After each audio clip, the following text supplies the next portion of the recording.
Thank you, Mr. Speaker. Mr. Speaker, and still I rise. And still I rise now, some 84 days since the Mueller report was made public. Some 84 days now that the chief executive officer of this country has been above the law. Some 84 days that we are aware of since the Mueller report, but in truth and in fact, before the Mueller report was presented, we knew that the chief executive officer was behaving in a fashion that would indicate that he thought he was above the law. 84 days. 84 days above the law. 84 days disrespecting the law. Disrespects the Supreme Court of the United States of America after it makes a ruling on the census. Decides to just simply disregard that. Maybe I'll use an executive order.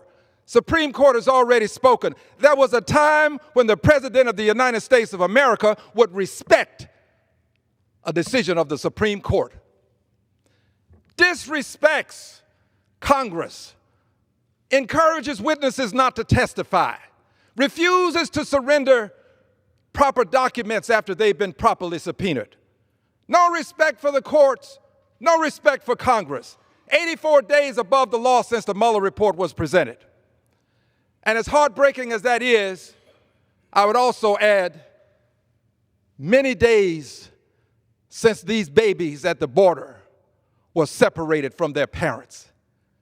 What kind of country are we allowing ourselves to metamorphose into? When we will allow this to go unchecked, when we will allow babies to be taken from their parents, what kind of a country are we metamorphosing into? We have a responsibility, a duty, and an obligation to assure that no one is above the law. Article 2, Section 4 of the Constitution is the law. We in this House have the responsibility to enforce that law.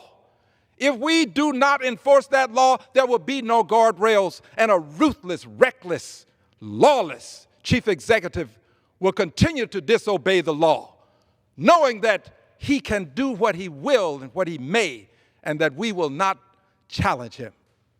But I do believe this. I believe that time is running out. I believe that there will be a vote to remove this chief executive officer. Let me correct that. A vote to impeach. I don't know what the Senate will do, but I believe he will be impeached. And I believe he will be impeached not because of, but in spite of a good many people who hold public trust, I might add. In spite of them, he's going to be impeached.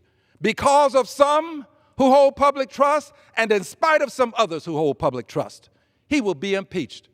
The 1010 tabulations of history, the bells of history are sounding. History is starting to drive this, and history will drive some people. There are people who make history, and there are people that history will make.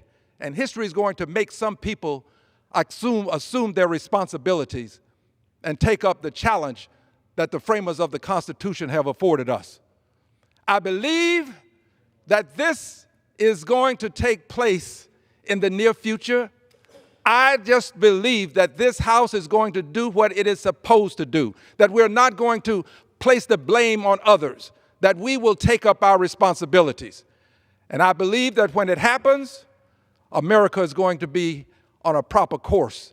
We will set a proper course so that we will show that no one is above the law. Let the Senate do what it may, but the House will have taken up its responsibility and placed an indelible stain on the chief executive officer for his attempts to remain above the law and to abuse these children with policies that would separate them from their parents. No one is above the law, not even the chief executive officer in the most powerful country in the world. I yield back the balance of my time. The gentleman yields back the balance of his time. Members, I must remind you, are to refrain from engaging in personalities toward